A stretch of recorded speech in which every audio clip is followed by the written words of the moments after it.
Donc il y a un autre rapport avec une autre histoire par rapport à Moulana, c'est que à Medina, il y a des groupes de gens qui lui ont apporté un Moulana qui avait des henna sur les mains et qu'il y avait une apparence féminine qui ne se conformait pas aux genres sociaux. Et lui a dit, mais il faut le tuer ou il faut le chasser, il faut le tuer, le punir. Et là, Mohammed a reconnu que c'était une personne qui venait prier et il leur a dit, il ne faut jamais tuer quelqu'un, c'est interdit de tuer ceux qui crient.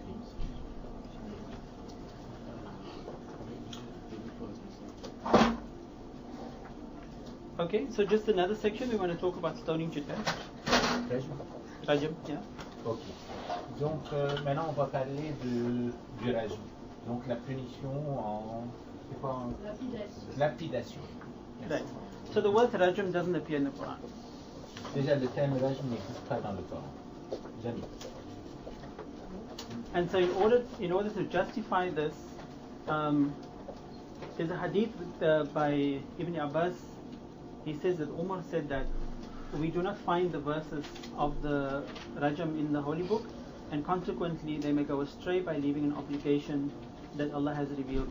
So basically what he's saying is that he's afraid that because rajam is not in the Quran, people are going to leave out that obligation that you should kill people.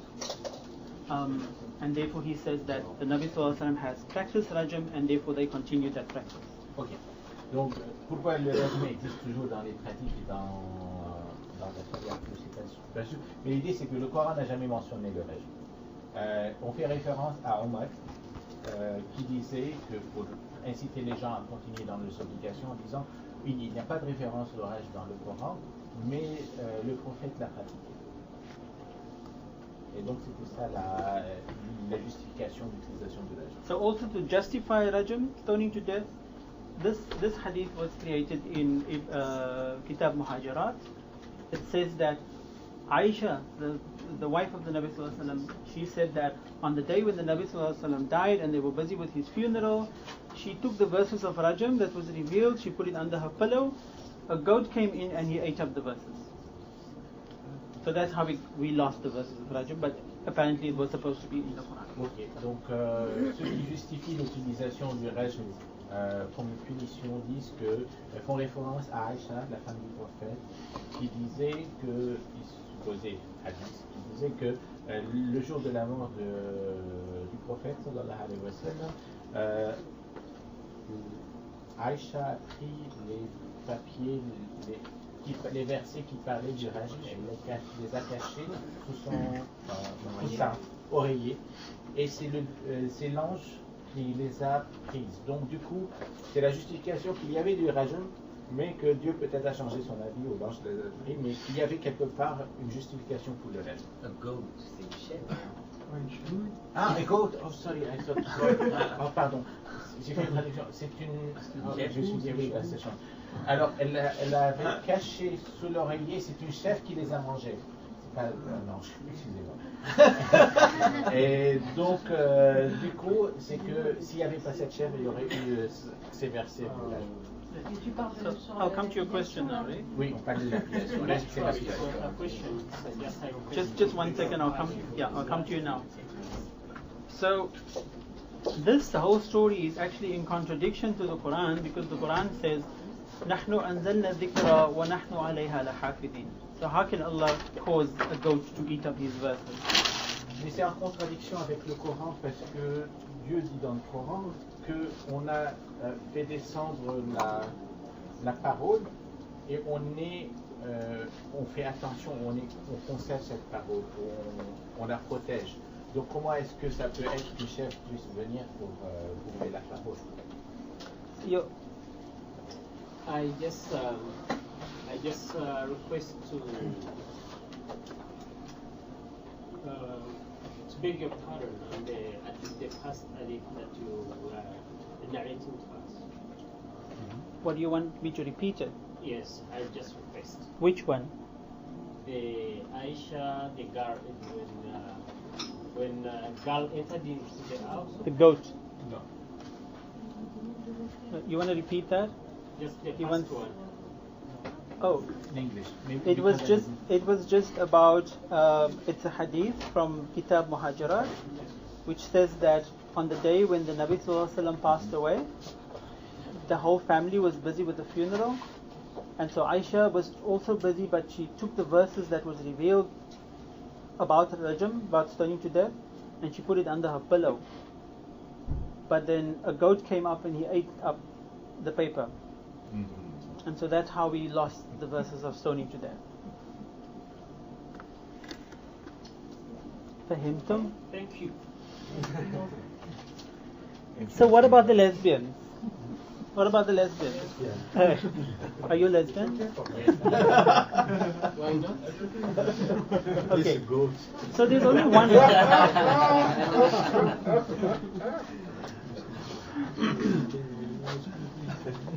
Are you with me, Mr. Translator? You with me? Shame you're tired. We're almost done.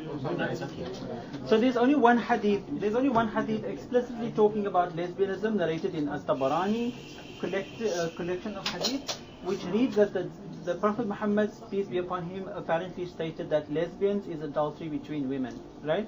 Now, At-Tabarani by most scholars is not regarded as sahih, right? So there are contradictions there, but that's the only one that's recorded. Donc, le seul hadith qui parle de lesbianisme, de relations lesbiennes,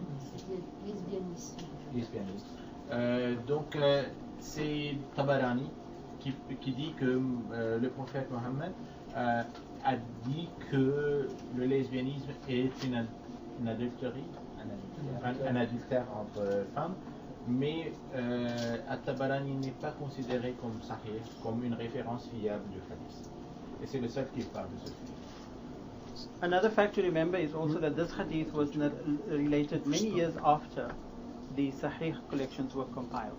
Et il y a un autre élément que ce hadith a été compilé plusieurs années après que la première compilation de ce qu'on considère comme Sahih ou référence. But the good news for lesbians is that in the Hanafi school of thought, lesbianism is not punishable because there's no penetration. So in fact,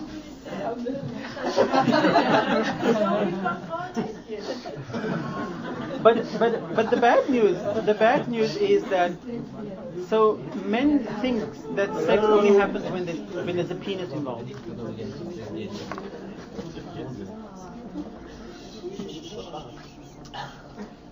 Donc l'école Hanafi a une bonne nouvelle pour les lesbiennes parce qu'elle dit que le lesbianisme n'est pas un adultère parce qu'il n'y a pas un acte de pénétration. Ça c'est la bonne nouvelle. Maintenant la mauvaise nouvelle c'est quelque part il y a une compréhension qu'il n'y a acte sexuel que lorsqu'il y a un pénis, donc une pénétration. Et c'est là aussi une certaine limitation de la notion du sexe. So there is penetration. Is it haram or not? What? Let me explain that. Well, it says that it's not. Right. If there's no penetration. Dahi wants to add more to that. On the Hanafi, hold on now. On the Hanafi concept, the Hanafi concept is that penetration was considered a male penis entering the vagina, and at any time the penis could ejaculate, even if it was not a strong ejaculation. Therefore, the issue of inheritance then came into question. You see, so it was an issue of economic stability, the inheritance line, and also in some instances, some of the students of Hanafi later said would deal with zina, but Hanafi never dealt with that. Okay, so the issue was inheritance for him when he thought about it. That if there's penetration, there's always a possibility of a pregnancy. Okay, therefore the inheritance rights would come into issue. The second aspect of it too was that yes, translate that part. And one other part in that. Hanafi, quand il a considéré son approche par rapport à l'adultère, c'est qu'il considère que l'adultère, il y a une pénétration d'un pénis dans un vagin. Et son approche est une approche de filiation économique parce que même s'il n'y a pas d'éjaculation ou la moindre éjaculation, il y a un risque de grossesse, et du coup il y a des problèmes de filiation et d'héritage. Donc, donc quand il y a ce rapport, il y a adultère quand c'est pas avec une femme. Donc c'est ça l'approche par rapport à l'adultère. Donc quand il n'y a pas une pénétration d'un pénis dans un vagin, il n'y a pas d'adultère. And the second part is that because it's known there are late deliveries, not all pregnancies are 9 months in duration. Some have extended as far in medical history as far as 11 months from the time of conception to the actual birth. It's called delayed birth.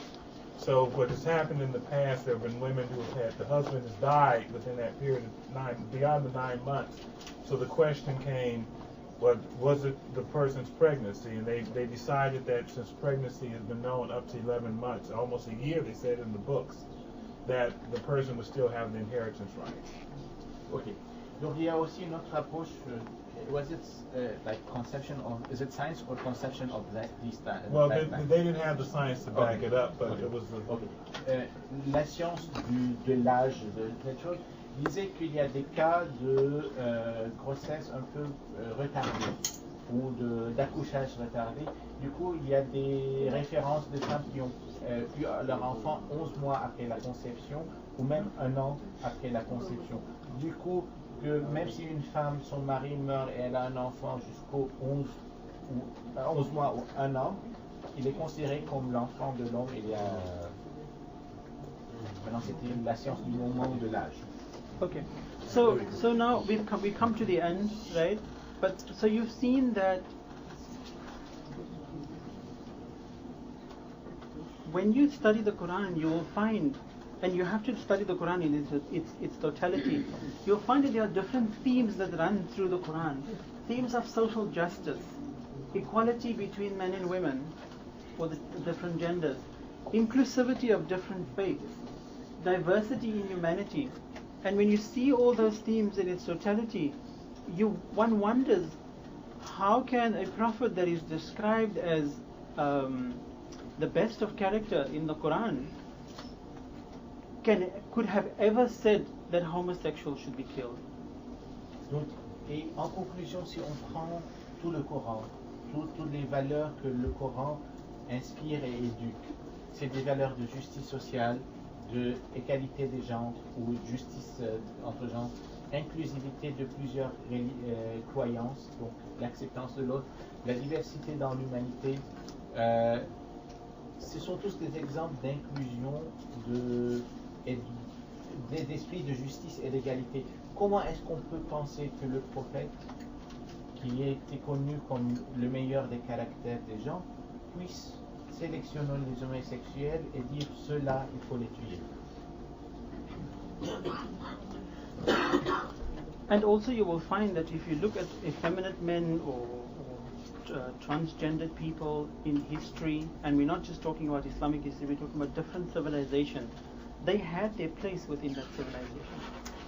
Et donc, même si on parcourt l'histoire de l'empire musulman, donc les Abbassides, les Omeyyades, on trouve que les efféminés ou ce qu'on peut associer à des homosexuels n'étaient pas, ils avaient leur place et leur rôle à jouer dans la société. Ils faisaient part de la société. Ce n'étaient pas des gens qu'on était en train de tuer. So therefore, my point is that it's important for us to engage with theology so that we can rediscover our place in society. Donc, il faut qu'on s'engage de nouveau dans notre théologie, dans notre religion, et faire des recherches pour la comprendre sous un angle nouveau. Shukran.